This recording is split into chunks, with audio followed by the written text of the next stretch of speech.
Hello every one, welcome to கல்வி TV. நான் உங்கள் ஆஷிக். ஸோ இன்றைக்கி நம்ம அக்டோபர் மந்த்லேருந்து ஒரு சில முக்கியமான டாபிக், குறிப்பாக ஸ்போர்ட்ஸ் மற்றும் என்னென்ன முக்கியமான சமிட்ஸ் நடந்துச்சு அப்படிங்கிறதுலேருந்து நம்ம பார்க்க போகிறோம். இன்றைக்கி நம்ம பார்க்க போகிற முதல் டாபிக் என்ன அப்படின்னா, இன்றைக்கி நம்ம முதல்ல ஸ்போர்ட்ஸில் தான் பார்க்க போகிறோம். நீங்கள் வரக்கூடிய எந்த எக்ஸாம்ஸ்க்கு அட்டன் பண்ண போகிறீங்கனாலும் சரி, இந்த டாபிக் அப்படிங்கிறது ரொம்ப ரொம்ப உங்களுக்கு முக்கியமாக இருக்கும். இப்போ 2025 உங்களுக்கு டிசம்பர் 21 எஸ்ஐக்கான எக்ஸாம் நடக்குது இல்லையா? ஸோ அதுக்கும் இது ரொம்ப ரொம்ப யூஸ்ஃபுல்லாக இருக்கும். அதே மாதிரி அடுத்த வருஷம் வரக்கூடிய என்டிபிசி எக்ஸாமாக இருக்கட்டும், இந்த மாதிரி எல்லா முக்கியமான எக்ஸாம்ஸ்க்கும் இந்த கரண்ட் அஃபேர்ஸ் முக்கியமாக இருக்கும். ஸோ அதனால் நல்லா பார்த்துங்க. ஸோ இன்றைக்கான முதல் டாபிக் என்ன அப்படின்னா, சஞ்சு சாம்சன் இந்தியாவுடைய ஒரு முக்கியமான கிரிக்கெட்டர். ஸோ இதுக்கு முன்னாடி ஐபிஎல்லில் ராஜஸ்தான் ராயல்ஸ்க்காக விளையாண்டுட்டு இருந்தார். இப்போது ட்ரேட் மூலியமாக அவரை சிஎஸ்கே வாங்கிட்டாங்க இல்லையா? சஞ்சு சாம்சன் அவர்களை ஒரு ஃபாரின் டோர்னமெண்ட்டுக்கான ஃபாரின் ஃபுட்பால் லீக்குக்கான பிராண்ட் அம்பாசிடராக போட்டிருக்காங்க. அது என்ன லீக் போட்டி அப்படின்னா, இங்கிலீஷ் பிரீமியர் லீக். நம்ம இந்தியாவில் ஐபிஎல் நடக்குது இல்லையா? ஸோ ஐபிஎல் எப்படி கிரிக்கெட்டுக்கோ அதே மாதிரி இந்தியாவில் ஐஎஸ்எல் அப்படிங்கிற ஒரு லீக் நடக்குது, ப்ரோ கபடி லீக், இந்த மாதிரி ஒவ்வொரு லீக் போட்டி நடக்குதுல்ல. இதே மாதிரி யூரோப்பில் நடக்கக்கூடிய ஒரு முக்கியமான லீக் தான் என்ன அப்படின்னா, இங்கிலீஷ் பிரீமியர் லீக், இபிஎல் அப்படிங்கிற இந்திய ஒரு லீக் போட்டி. இந்த லீக் போட்டி இப்போ ஆரம்பிக்க போது இதுக்கான பிராண்ட் அம்பாசிடராக யாரை நியமிச்சிருக்காங்க அப்படின்னா, சஞ்சு சாம்சன் அவர்களை நியமிச்சிருக்காங்க. ஸோ இவர் பார்த்திங்க அப்படின்னா, இந்தியாவில் இந்த ஈவெண்ட்டை இதை பற்றி இது பண்ணக்கூடிய நபராக இருப்பார். இவர் பார்த்திங்கன்னா, இவரும் ஒரு ஃபுட்பால் பிளேயர் தான், ஒரு மிகப்பெரிய ஃபுட்பால் வேன். அதுக்கு முன்னாடி இவர் Kerala Blaster FC, Kerala Blaster FC அப்படின்னு சொல்லிட்டு இந்தியாவுடைய லீக் நடக்குது இல்லை, ஃபுட்பால் லீக். இதில் இருக்கக்கூடிய முக்கியமான டீம் தான் என்ன அப்படின்னா கேரளா பிளாஸ்டர் எஃப்சி. இதோடைய பிராண்ட் அம்பாசிடரும் யார் இருந்திருக்கா அப்படின்னா சஞ்சு சாம்சன் இருந்திருக்கார். இப்போது சஞ்சு சாம்சன் அவர்களை English Premier League, EPL English Premier லீக்கான பிராண்ட் அம்பாசிடராக போட்டிருக்காங்க. அடுத்து Vidarbha wins Irani Cup. So நம்ம கிரிக்கெட்டை பொறுத்தவரை 3 முக்கியமான கோப்பைகள் இருக்குது. முதல் கோப்பை என்ன அப்படின்னா ரஞ்சி கோப்பை அப்படிங்கிற போட்டி நடக்கும். இந்த ரஞ்சி கோப்பை யார் வெற்றி பெற்றார் 2025 அப்படின்னா விதர்பா டீம். விதர்பா அப்படிங்கிறது மகாராஷ்டிராவில் இருக்கக்கூடிய ஒரு முக்கியமான டீம் தான் விதர்பா. இவங்க தான் ரஞ்சி கோப்பை வெற்றி பெற்றாங்க. அடுத்து 2வது முக்கியமான கோப்பை என்ன அப்படின்னா துலீப் டிராஃபி, துலீப் கோப்பை அப்படிங்கிற போட்டி. இந்த துலீப் கோப்பையில் யார் வெற்றி பெற்றா அப்படின்னா சென்ட்ரல் ஜோன் அப்படிங்கிற டீம் வெற்றி பெற்றாங்க. இதில் யார் தலைவர், இந்த சென்ட்ரல் டீமுடைய தலைவர் ரஜித் பட்டிதார் தான் இதோடைய தலைவராக இருந்தார். ஸோ ஃபஸ்ட்டு நடக்கக்கூடிய டோர்னமெண்ட் ரஞ்சி ட்ராஃபி. ரஞ்சி ட்ராஃபியில் விதர்பா. அடுத்து 2வது நடந்த துலீப் ட்ராஃபியில் சென்ட்ரல் ஜோன் அப்படிங்கிற டீம் வெற்றி பெற்றாங்க.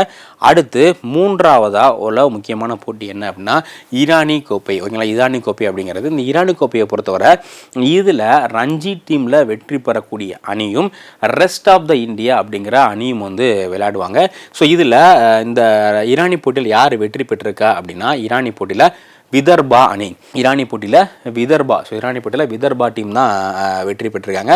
ஸோ விதர்பா டீம் என்ன பண்ணியிருக்காங்க அப்படின்னா 93 ரன்கள் வித்தியாசத்தில் ரெஸ்ட் ஆஃப் த இந்தியா அப்படிங்கிற டீமை வீழ்த்திருக்காங்க. இதில் அதர்வா டைடி அப்படிங்கிற இவர் 143 ரன்கள் ஃபர்ஸ்ட் இன்னிங்ஸில் விளையாண்டு அடிச்சிருந்தார். இதனால் இவர் பிளேயர் ஆஃப் த மேட்சாக சூஸ் பண்ணியிருக்காங்க. பெஸ்ட்டு பவுலிங் பெர்ஃபார்மன்ஸ் யார் அப்படின்னா யஷ் தாக்கூர், ஹர்ஷ் தூபே. இவங்க 2 பேரும் பெஸ்ட் 2 இன்னிங்ஸ்லையுமே நல்லா பவுலிங் பெர்ஃபார்மன்ஸும் பண்ணுறாங்க. ஸோ இந்த 3மே முக்கியம். என்னென்ன போட்டிகள் கிரிக்கெட்டை பொறுத்தவரை மொத்தம் 3 கோப்பைகள். ஃபஸ்ட்டு கோப்பை ரஞ்சி கோப்பை, 2வது துலீப் ட்ராஃபி, 3வது இரானி கோப்பை. இந்த 3 கோப்பைகளுமே ரொம்ப ரொம்ப முக்கியம். இதில் யார் வெற்றி பெற்றாங்க அப்படிங்கிறது ரிப்பீட்டட் எக்ஸாம்ஸில் கேட்டிருக்காங்க, தெளிவாக பார்த்துக்குங்க. அடுத்து ஜானிக் சின்னர்வின் சைனா ஓப்பன் டென்னிஸ் போட்டி. இந்த வருஷம் நடந்த நிறையா முக்கியமான டென்னிஸ் போட்டிகளில் யார் வெற்றி பெற்றிருக்கா அப்படின்னா ஒன்று கார்லஸ் அல்கராஸ் இல்லை ஜானிக் சின்னர். கார்லஸ் அல்கராஸ் இல்லை ஜானிக் சின்னர், இவங்க 2 பேரும் தான் மாற்றி நிறையா போட்டிகளில் வெற்றி பெற்றிருக்காங்க. ஸோ இப்போது ஜானிக் சின்னர் என்ன பண்ணியிருக்காரு அப்படின்னா சைனா ஓப்பன் டென்னிஸ் போட்டி அப்படின்னு சொல்லக்கூடிய சைனாவில் நடந்த முக்கியமான போட்டி. ஸோ டென்னிஸ் போட்டியை பொறுத்தவரை 4 போட்டிகள் ரொம்ப ரொம்ப முக்கியம். முதல் போட்டி என்ன அப்படின்னா ஆஸ்திரேலியன் ஓப்பன் டென்னிஸ் போட்டி, 2வது ஃப்ரெஞ்சு, 3வது யுஎஸ் ஓப்பன் டென்னிஸ் போட்டி, 4வது விம்பிள்டன். இந்த 4ம் கிராண்ட் ஸ்லாம் போட்டிகள்னு சொல்லுவாங்க. இது இல்லாமல் Indian open, China open tennis போட்டி, ஜப்பான் ஓப்பன் டென்னிஸ் போட்டி அப்படிங்கிற நிறைய ஓப்பன் போட்டி நடக்குது. இதில் சைனீஸ் ஓப்பன் டென்னிஸ் போட்டியில் யார் வெற்றி பெற்றிருக்கா அப்படின்னா இட்டாலியோடைய வீரர், இப்போ நம்பர் 2 இருக்கக்கூடிய ஜானிக் சின்னர் அவர்கள். யார்? இட்டாலியில் இருக்கக்கூடிய நம்பர் 2 வீரரான ஜானிக் சின்னர் அவர்கள் சைனா ஓப்பனில் ஆண்கள் ஒற்றையர் பிரிவில் வெற்றி பெற்றிருக்கார். யாரை வீழ்த்தி அப்படின்னா லார்னர் ட்ரெயின் அப்படிங்கிற இவர் 6-2 6-2 அப்படிங்கிற இந்த செட் கணக்கில் வீழ்த்தி யார் வெற்றி பெற்றிருக்கா? ஜானிக் சின்னர் அவர்கள் வெற்றி பெற்றிருக்காரு. ஸோ இது வந்து ஜானிக் சின்னருடைய மூன்றாவது இதோட அவர் வெற்றி பெற்ற மூன்றாவது போட்டி தான் என்ன அப்படின்னா இந்த சைனாஸ் ஓப்பன் டென்னிஸ் போட்டி. யார் வெற்றி பெற்றிருக்கா? சைனா ஓப்பன் டென்னிஸில் ஜானிக் சின்னர் அவர்கள் சைனா ஓப்பன் டென்னிஸ் போட்டியில் வெற்றி பெற்றிருக்காரு. அடுத்து இந்தியாவுடைய 90வது கிராண்ட் மாஸ்டர் வந்து ஆயிருக்காங்க. ஸோ கிராண்ட் மாஸ்டர் அப்படிங்கிறது செஸ்ஸில் இந்த ஃபிட் ரேங்கிங் அப்படிங்கிற ஒரு ரேங்கிங் இருக்கும். இந்த ரேங்கிங்கில் யாரெல்லாம் நல்லா ஒரு பர்டிகுலர் ரேங்கிங் இருக்குது அதை இது பண்ணியிருக்கணும். அதே மாதிரி உலகத்துடைய முக்கியமான டோர்னமெண்ட்டில் விளாண்டு நிறைய கிராண்ட் மாஸ்டர் யாரெல்லாம் வீழ்த்திருக்காங்களோ அவங்களுக்கு கிராண்ட் மாஸ்டர் அப்படிங்கிற பட்டம் வந்து கொடுப்பாங்க. இந்தியாவுடைய ஃபஸ்ட்டு கிராண்ட் மாஸ்டர் விஸ்வநாதன் நடந்திருக்கார் இல்லையா? ஸோ அதே மாதிரி இப்போ கரண்ட்டில் இந்தியாவுடைய 90வது கிராண்ட் மாஸ்டராக யார் ஆயிருக்கா அப்படின்னா வெறும் 16 வயதே ஆன இளம்பருதி ஏஆர் அப்படின்னு சொல்லக்கூடிய சென்னையை சார்ந்த 16 வயதே ஆன ஒரு சிறுவனான இளம்பருதி ஏஆர் அப்படிங்கிற இவர் சென்னையுடைய 16வது இந்தியாவுடைய 90வது கிராண்ட் மாஸ்டர் இருக்காங்க. இப்போது கரண்ட்டில் வந்து பார்த்திங்க அப்படின்னா இந்தியாவில் மொத்தம் 90 கிராண்ட் மாஸ்டர் இருக்காங்க. இந்த 90 கிராண்ட் மாஸ்டரில் மொத்தம் 35 கிராண்ட் மாஸ்டர், மொத்தம் 90 கிராண்ட் மாஸ்டர். இந்த 90 கிராண்ட் மாஸ்டரில் 35 கிராண்ட் மாஸ்டர் எங்கே இருந்து வந்தவங்க அப்படின்னா தமிழ்நாட்டில் இருந்து. இந்தியாவிலேயே அதிகமான கிராண்ட் மாஸ்டர்களை கொண்ட மாநிலம் எது அப்படின்னா தமிழ்நாட்டில் இருந்தால் அதிகமான கிராண்ட் மாஸ்டர் வராங்க. இது ரொம்ப ரொம்ப முக்கியமான விஷயம். ஸோ இப்போ ரீசெண்டாக பீஜிங் ஓப்பன் அப்படிங்கிற இந்த ஒரு போட்டி நடந்துச்சு. இதில் இவர் வெற்றி பெற்றார். அது மூலயமா இந்தியாவுடைய 90வது கிராண்ட் மாஸ்டராக யார் ஆயிருக்கா? இளம்பருதி ஆயிருக்காரு. அடுத்து ஃபிட் செஸ் வேர்ல்டு கப். நம்ம எப்படி வந்து கிரிக்கெட்டுக்கு ஃபுட்பாலுக்கு இந்த மாதிரி எல்லா போட்டிகளுக்கும் உலகக்கோப்பை போட்டி சாம்பியன்ஷிப் போட்டி நடக்குதோ அதே மாதிரி ஃபிட் அப்படிங்கிற இந்த அமைப்பு தான் செஸ்ஸுக்கான ரெகுலேட்டரி பாடி. இவங்க என்ன பண்ணுறாங்க, ஒவ்வொரு ஆண்டும் ஃபிட் செஸ் சாம்பியன்ஷிப் அப்படிங்கிற இந்த ஒரு சாம்பியன்ஷிப் போட்டி, இந்த ஒரு வேர்ல்டு கப் போட்டி நடத்துவாங்க. இதை ஒவ்வொரு ஆண்டும் ஒவ்வொரு கண்ட்ரி வந்து ஹோஸ்ட் பண்ணுவாங்க. இப்போது கிட்டத்தட்ட 25 ஆண்டுகளுக்கு அப்புறமா இந்தியா என்ன பண்ணுறாங்க அப்படின்னா இந்த ஃபிட் வேர்ல்டு சாம்பியன்ஷிப் போட்டி நடத்துகிறாங்க. இந்தியாவில் எந்த ஸ்டேட்டில் நடக்குதுன்னா இந்தியாவில் கோவாவில் தான் இந்த ஃபிட் வேர்ல்டு செஸ் சாம்பியன்ஷிப் போட்டி வந்து நடக்குது. அக்டோபர் 31ஆம் தேதியிலிருந்து நவம்பர் 27ஆம் தேதி வரை இந்த போட்டி வந்து நடக்குது. இந்தியா கிட்டத்தட்ட 23 ஆண்டுகளுக்கு அப்புறமா இதில் வந்து ஹோஸ்ட் பண்ணுறாங்க. இதுக்கான அஃபிஷியல் சாங்க்கு பேர் என்ன அப்படின்னா இட்ஸ் யுவர் மூவ் அப்படிங்கிறது தான் இந்த போட்டியோட அஃபிஷியல் சாங். இது யார் பாடியிருக்கா? டேலர் மெக்னிதி அப்படிங்கிற இவர் தான் இந்த பாட்டை வந்து பாடியிருக்காரு. இட்ஸ் யுவர் மூவ் அப்படிங்கிறதான் இதோடைய இது. ஓகேங்களா? ரொம்ப ரொம்ப முக்கியமானது. அதே மாதிரி இந்த போட்டியை யார் ஜெயிக்க போகிறாங்க, நவம்பர் 27ஆம் தேதி யார் இந்த கப்பை ஜெயிக்கிறாங்களோ அவங்களுக்கு ஒரு கப்பு கொடுப்பாங்க. ஃபிட்லேருந்து வேர்ல்டு கப் வந்து கொடுப்பாங்க. இந்த கோப்பையோட பேர் என்ன வைக்கிறாங்க அப்படின்னா விஸ்வநாதன் ஆனந்த் கோப்பை. இந்த 2025 யார் ஃபிட் வேர்ல்டு கப் ஜெயிக்கிறாங்களோ அவங்களுக்கு கொடுக்க கோப்பை இருக்கு இல்லையா, அந்த கோப்பைக்கு பேர் என்ன? விஸ்வநாதன் ஆனந்த் கோப்பை அப்படிங்கிறது அவங்களுக்கு கொடுக்க கோப்பையோட பேர். ஓகே. ஸோ அடுத்து ரீசெண்டாக ஏஷியன் யூத் கேம்ஸ் அப்படின்னு சொல்லக்கூடிய இந்த ஏஷியாவில் இருக்கக்கூடிய நாடுகளை சேர்ந்து நடத்தக்கூடிய ஏஷியன் யூத் கேம்ஸ் நடந்துச்சு. இதில் கபடியில் இந்தியா மிகப்பெரிய சாதனை பண்ணுறாங்க. கபடியை பொறுத்தவரை இந்தியா தான் வந்து எல்லா டோர்னமெண்ட்லேயுமே அண்டர் 19 இருக்கட்டும், அதே மாதிரி நார்மல் லீகாக இருக்கட்டும், எல்லா இதுலேயுமே இந்தியா தான் வந்து நல்ல ஒரு டாமினேட் பண்ணிகிட்டு இருக்காங்க. ஸோ அந்த வகையில் ஏஷியன் யூத் கேம் இருக்கு இல்லையா, இப்போ ரீசெண்டாக நடந்த ஏஷியன் யூத் கேமில் கபடியில் இந்தியா ஒரு மிகப்பெரிய முக்கியமான சாதனை வந்து பண்ணுறாங்க. இந்தியாவுடைய அண்டர் 18 இந்த ஏஷியன் கேம்ஸில் அண்டர் 18 டீம் தான் விளையாடுவாங்க. இந்தியாவுடைய அண்டர் 18 கபடி டீம் மென்ஸ்லேயும் சரி, ஆண்கள் அணியும் சரி, பெண்கள் அணி, இந்தியாவுடைய அண்டர் 18 ஆண்கள் அணியும் சரி, பெண்கள் அணியும் சரி ஏஷியா யூத் கேமில் வெற்றி பெற்றிருக்காங்க. இவங்க 2 பேருமே வந்து பார்த்திங்க அப்படின்னா இவங்க 2 பேருமே வந்து இதுவரை அந்த டோர்னமெண்ட்டில் ஒரு போட்டிகளில் கூட தோக்காமல் ஃபைனலில் வெற்றி பெற்றிருக்காங்க. இதில் இந்தியாவுடைய கேர்ள்ஸ் டீம் வந்து ஈரானை 75-21, இந்தியாவுடைய கேர்ள்ஸ் டீம் ஈரானை 75-21 அப்படிங்கிற பாயிண்ட் கணக்கில் தோற்கடிச்சிருக்காங்க. அதே மாதிரி இந்தியாவுடைய பாய்ஸ் டீம் இருக்காங்களே இவங்க 35-32. ஸோ இந்தியாவுடைய அண்டர் 18 ஆண்கள் அணியும் சரி, பெண்கள் அணியும் சரி 2 பேருமே யாரை தோற்கடிச்சிருக்காங்க? 2 பேருமே ஈரானை தோற்கடிச்சு இந்த போட்டியில் ஜெயிச்சிருக்காங்க. ரொம்ப ரொம்ப முக்கியமான விஷயம் இது. அடுத்து 12th world para athletic championship. இந்த மாற்றுத்திறனாளிகள் இருக்காங்க இல்லையா, அவங்களுக்காக நடத்தக்கூடிய வேர்ல்டு நடத்தக்கூடிய ஒரு முக்கியமான சாம்பியன்ஷிப் போட்டி தான் என்ன அப்படின்னா இந்த வேர்ல்டு பேரா அத்லெட்டிக் சாம்பியன்ஷிப் அப்படிங்கிறது. இந்த 12வது வேர்ல்டு பேரா அத்லெட்டிக் சாம்பியன்ஷிப் போட்டி எங்கே நடந்துச்சு அப்படின்னா டெல்லி, இந்தியா தான் ஹோஸ்ட் பண்ணுறாங்க.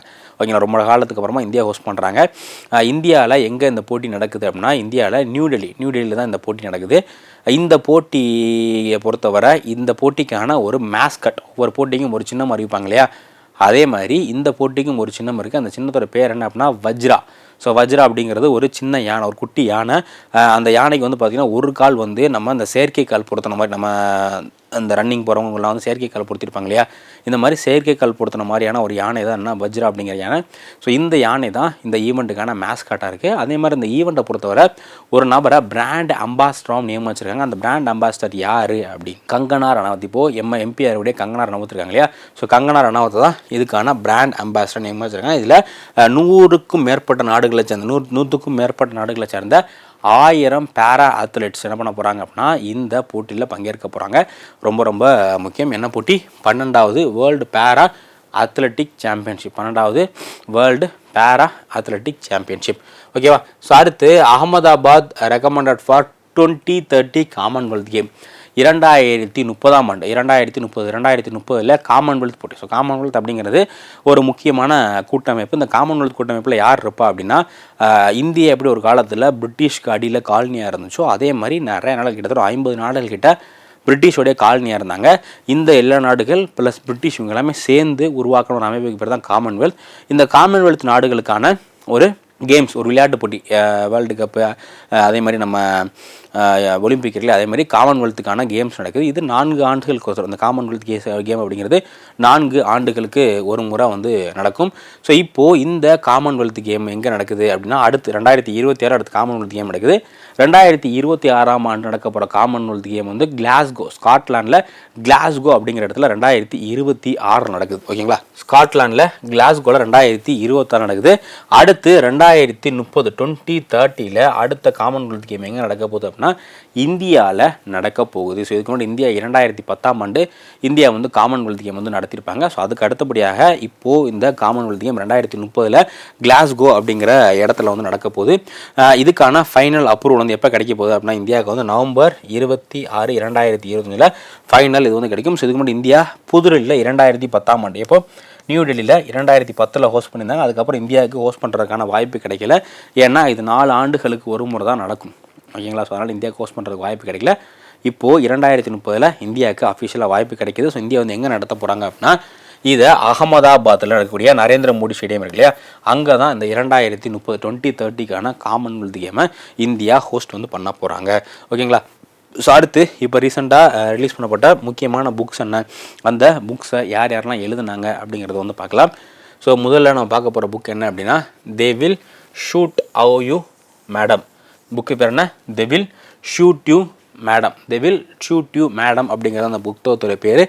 இதை யார் எழுதியிருக்கா அப்படின்னா ஹரிந்தர் பவேஜா. ஹரிந்தர் பவேஜா. யார்? ஹரிந்தர் பவேஜா அப்படிங்கிற இவர் என்ன புத்தகம் எழுதியிருக்காரு? They will shoot you madam. They will shoot you madam அப்படிங்கிற புக் யார் எழுதியிருக்கா? ஹரிந்தர் பவேஜா அப்படிங்கிற இவர் வந்து எழுதியிருக்காரு. இந்த புக் எதை பற்றி அப்படின்னா conflict reporting memory 40 years covering insurgency and war in இந்தியாவில் 40 வருஷம் நடந்துகிட்டு இருக்கக்கூடிய அந்த உள்நாட்டு கழகங்கள்லாம் இருக்கு இல்லையா, இந்த மாதிரியான விஷயங்கள் எல்லாமே தொகுத்து எழுதின ஒரு புத்தகத்துக்கு பேர் தான் என்னென்னா they will shoot you madam. They will shoot you madam அப்படின்னு சொல்லக்கூடிய இந்த ஒரு புத்தகம். ஸோ அடுத்து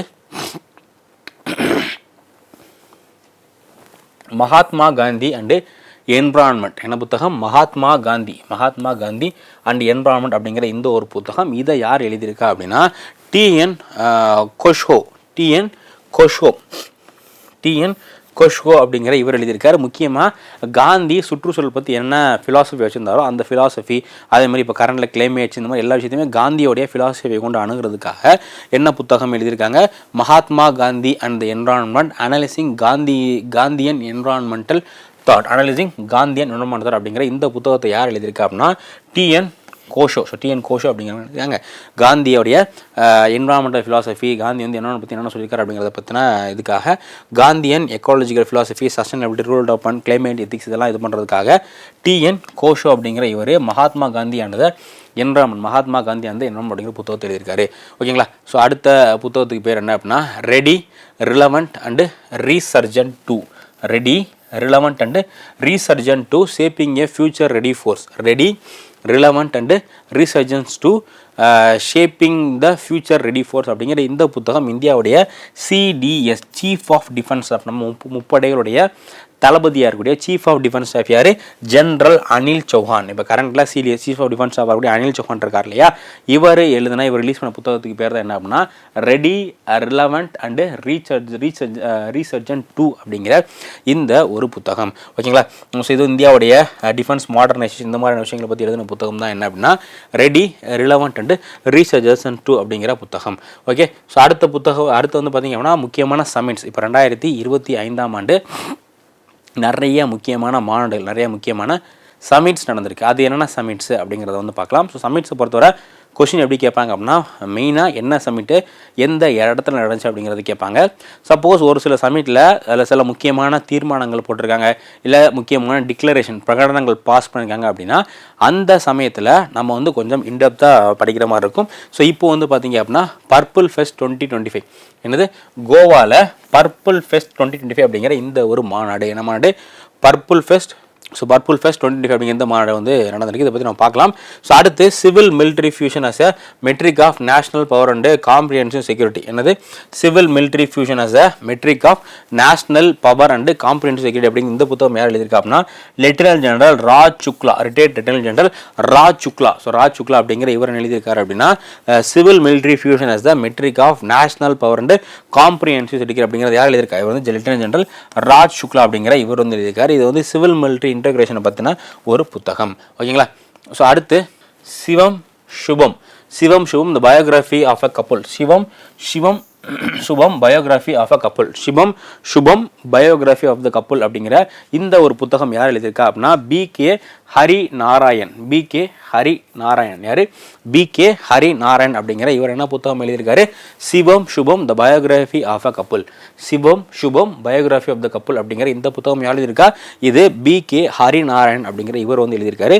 இது வந்து பார்த்தீங்க அப்படின்னா எம்எஸ் சுப்புலட்சுமி, டி சதாசிவம் இந்த ரெண்டு இந்தியாவுடைய முக்கியமான கிளாசிக்கல் மியூசிக், இந்தியாவுடைய ரெண்டு முக்கியமான மியூசிக் லெஜண்ட் தான் யார் அப்படின்னா இந்த எம்எஸ் சுப்புலட்சுமி, அதே மாதிரி டி சதாசிவம். இவங்க ரெண்டு பேர்த்தை பற்றின புத்தகம் தான் என்ன? Shivam and Shubham. So Shivam and Shubham the biography of a couple அப்படிங்கிற இந்த புத்தகத்தை எழுதியிருக்காங்க. ஓகேங்களா. ஸோ அடுத்த புத்தகம் என்ன அப்படின்னா மோடிஸ் மிஷன். புத்தகத்து பேர் என்ன?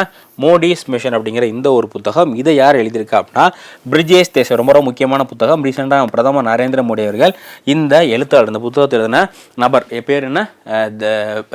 பிரிஜேஷ் தேசாய். ஸோ பிரிஜேஷ் தேசாய் அப்படிங்கிற இவரை ரீசெண்டாக பிரதமர் நரேந்திர மோடி அவர்கள் பிரிஜேஷ் தேசாய் அப்படிங்கிற இவரை நம்ம பிரதமர் நரேந்திர மோடி அவர்கள் வந்து சந்திச்சிருந்தாங்க. புத்தகத்துக்கு பேர் என்ன அப்படின்னா மோடிஸ் மிஷன். என்னது? மோடிஸ் மிஷன் அப்படிங்கிறது யார் எழுதினா? பிரிஜேஷ் தேசாய் அப்படிங்கிற இவர் தான் மோடிஸ் மிஷன் அப்படிங்கிற புத்தகத்தை எழுதியிருந்தார். ஓகேங்களா. ஸோ அடுத்து ரீசெண்டாக நடந்த முக்கியமான சமிட். என்ன சமிட்? எங்கெங்கே நடந்திருக்கு? சமிட்டை பொறுத்த நான் அள்ளி சொன்னதான். அந்த சமிட்டோட பேர் என்ன? அந்த சமிட் வந்து எங்கே நடந்திருக்கு?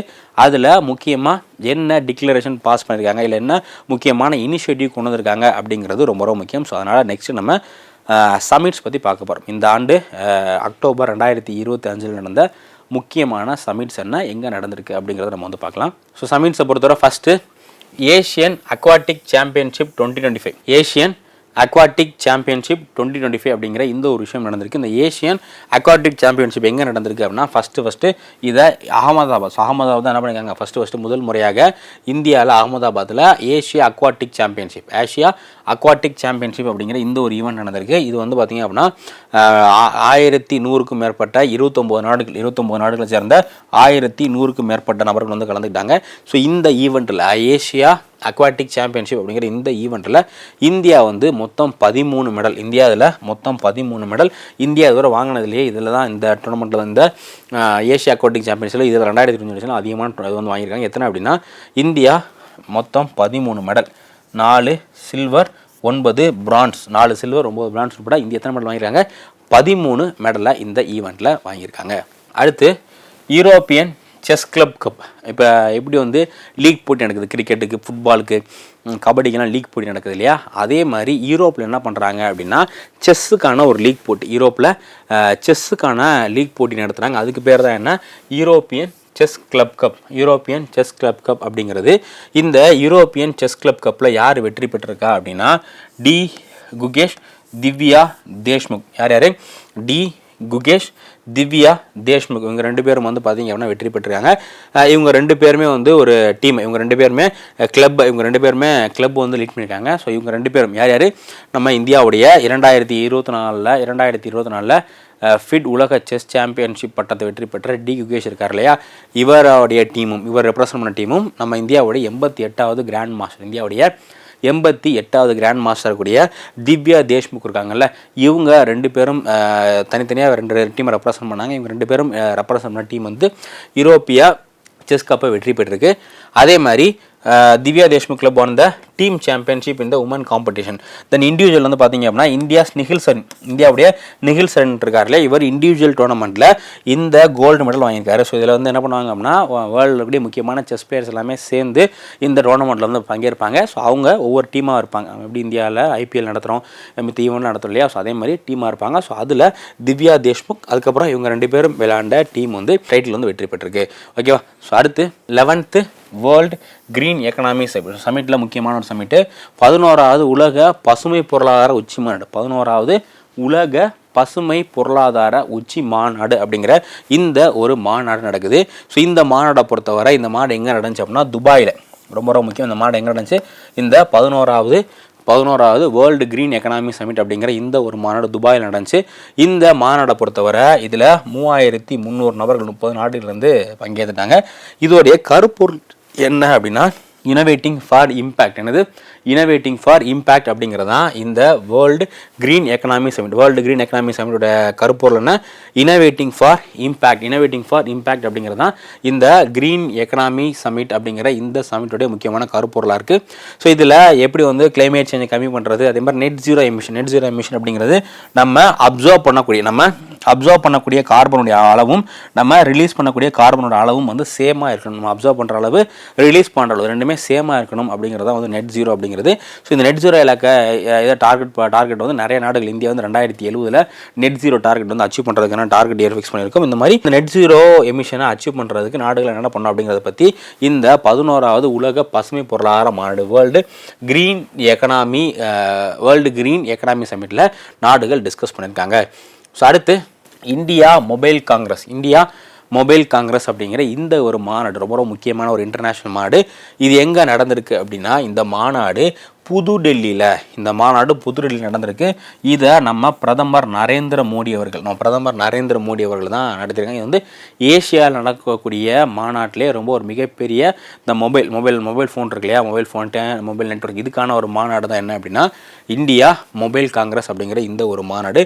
இதில் 6G டெக்னாலஜி, ஏன்னா இப்போ 5G வந்து ஆல்மோஸ்ட் இந்தியாவில் எல்லாமே வந்துருச்சு. அடுத்து நம்ம 6Gயை நோக்கி மூவ் ஆக போகிறோம். ஸோ அடுத்து எப்படி நம்ம 6Gயை நோக்கி மூவ் ஆகிறது, அடுத்து ஆர்டிஃபிஷியல் இன்டெலிஜென்ஸ், சைபர் செக்யூரிட்டிலாம் எப்படி வந்து நம்ம கொண்டு வரது அப்படிங்கிறத பற்றி இந்த India mobile Congress new Delhi நடந்திருக்கு. அதில் டிஸ்கஸ் பண்ணியிருக்காங்க. ஓகேவா. ஸோ அடுத்து IUCN வேர்ல்டு கன்வென்ஷன் காங்கிரஸ், ரொம்ப ரொம்ப முக்கியமான மாநாடு. IUCNுடைய ரொம்ப ரொம்ப முக்கியமான IUCN என்ன பண்ணுறாங்கன்னா ரெட் லிஸ்ட் அப்படிங்கிற ஒரு லிஸ்ட் வந்து ரிலீஸ் பண்ணுவாங்க. உலகத்தில் என்னென்ன உயிரினங்கள் என்ன கேட்டகரியில் இருக்குது, எது வந்து அழியக்கூடிய தருவாயில் இருக்குது, எது வந்து நல்ல நிலைமையில் இருக்குது அப்படிங்கிறதுக்காக ஒரு ரெட் டேட்டா புக் வந்து ரிலீஸ் பண்ணுவாங்க. யார் ரிலீஸ் பண்ணுறா, இந்த IUCN தான் ரிலீஸ் பண்ணுறாங்க. ஸோ இப்போது IUCNுடைய காங்கிரஸ் வந்து நடந்துச்சு எங்கே அப்படின்னா இது வந்து துபாயில் தான் இந்த காங்கிரஸ் வந்து நடந்திருக்கு. இதில் India first national red list, இந்தியாவுக்கான ஒரு 11,000 ஸ்பீசிஸான இந்தியாவுக்கான ஃபஸ்ட்டு நேஷ்னல் ரெட் லிஸ்ட் வந்து அறிமுகப்படுத்தியிருக்காங்க. இதில் வந்து பார்த்தீங்க அப்படின்னா இந்த மாநாட்டில் நம்ம தமிழ்நாட்டுடைய இன்சிவேட்டிவான டகாங் கன்சர்வேஷன் ரிசர்வ், டகாங் அப்படிங்கிறது கடல் பசு. ஸோ கடல் பசுக்கு பேர் தான் என்னன்னா டுகாங், சீகவுன்னு சொல்லுவோம் இல்லையா, இந்த கடல் பசுக்கான ஒரு பாதுகாப்பு மையம் இந்த டகாங் இருக்கு இல்லையா, கடல் பசு.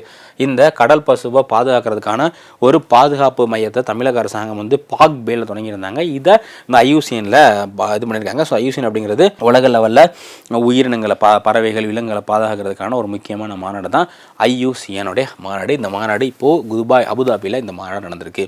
ஸோ அடுத்து 8th international solar alliance assembly. Solar alliance அப்படிங்கிறது ரொம்ப ரொம்ப முக்கியமான அமைப்பு. இது 2015ஆம் ஆண்டு பாரிஸில் ஒரு UNFCCC கான்ஃபரன்ஸ் ஆஃப் பார்ட்டி நடக்குது. இந்த கான்ஃபரன்ஸ் ஆஃப் பார்ட்டியில் COP16 நடக்குது. அந்த COP16ல் இந்தியாவும் ஃப்ரான்ஸும் சேர்ந்து என்ன பண்ணுறாங்க அப்படின்னா இந்த இன்டர்நேஷ்னல் சோலார் அலையன்ஸ், ஓகேங்களா, சர்வதேச சூரிய ஒளி கூட்டமைப்பு இன்டர்நேஷ்னல் சோலார் அலையன்ஸ் அப்படிங்கிற இந்த ஒரு இனிஷியேட்டிவ் பண்ணுறாங்க. இந்த இன்டர்நேஷ்னல் சோலார் அலையன்ஸை பொறுத்தவரை இதோடைய தலைமையகம் எங்கே இருக்குது அப்படின்னா குர்காவ், நம்ம இந்தியாவில் குர்காவ், டெல்லி பதில் குர்காவ் இருக்கு இல்லையா, ஸோ குர்காவில் தான் இன்டர்நேஷ்னல் சோலார் அலையன்ஸோடைய தலைமையகம் வந்து இருக்குது. ஸோ இந்த மாநாடு 8வது இன்டர்நேஷ்னல் சோலார் அசம்பிளி எங்கே நடந்திருக்கு அப்படின்னா நியூ டெல்லியில், ஸோ புதுடெல்லியில் தான் இந்த இன்டர்நேஷ்னல் சோலார் அசம்பிளி நடந்திருக்கு. இதில் 124 நபர்கள், இதில் கிட்டத்தட்ட 124 நபர்கள் கிட்ட உறுப்பினர் இருக்காங்க. இந்த எல்லா உறுப்பினர்களும் சேர்ந்து இந்த மாநாட்டில் பங்கேற்றிருக்காங்க.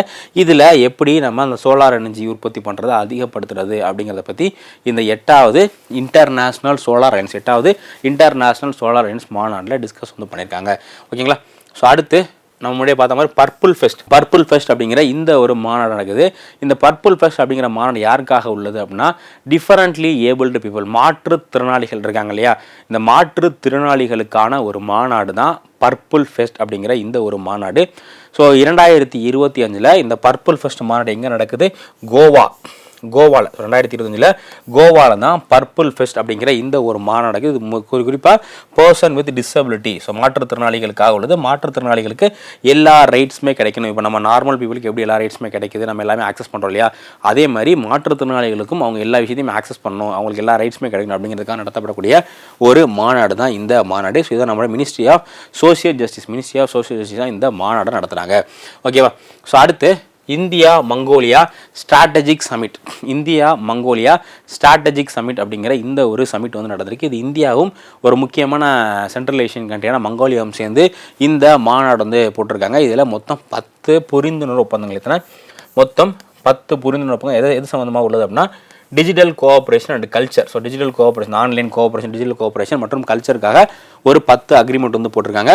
அது மட்டும் இல்லாமல் இந்தியா மங்கோலியா சிட்டிசன்ஸ்க்கு இந்தியா மங்கோலியாவுடைய சிட்டிசன்ஸ் இருக்காங்களே அவங்களுக்கு விசா கொடுக்குறத பற்றியும் இந்த மாநாட்டில் டிஸ்கஸ் வந்து பண்ணுறாங்க. ஸோ அதே மாதிரி இந்தியா வந்து பார்த்திங்க அப்படின்னா ஒரு $1.7 பில்லியன் அமெரிக்கன் டாலர் உள்ள ஒரு ரிஃபைனரியும் வந்து இந்தியா இவங்களுக்கு வந்து கட்டி கொடுக்குறாங்க. ஓகேங்களா. ஸோ அடுத்து 68th Commonwealth parliamentary conference. Commonwealth அப்படிங்கிறத பார்த்தோம் இல்லையா, ஆல்ரெடி காமன்வெல்த் கேம் பார்க்கும்போது காமன்வெல்த் நாடுகள் பார்த்தோம்ல, இந்த காமன்வெல்த் பார்லிமெண்ட்ரி கான்ஃபரன்ஸ் அப்படிங்கிற காமன்வெல்த்துடைய முக்கியமான தலைவர்கள், அதே மாதிரி காமன்வெல்த்துடைய பார்லிமெண்ட்டுடைய ஸ்பீக்கர்ஸ் அவங்க கலந்துக்கிறதுக்கான ஒரு மாநாடு தான் என்ன அப்படின்னா 68th காமன்வெல்த் பார்லிமெண்ட்ரி கான்ஃபரன்ஸ்.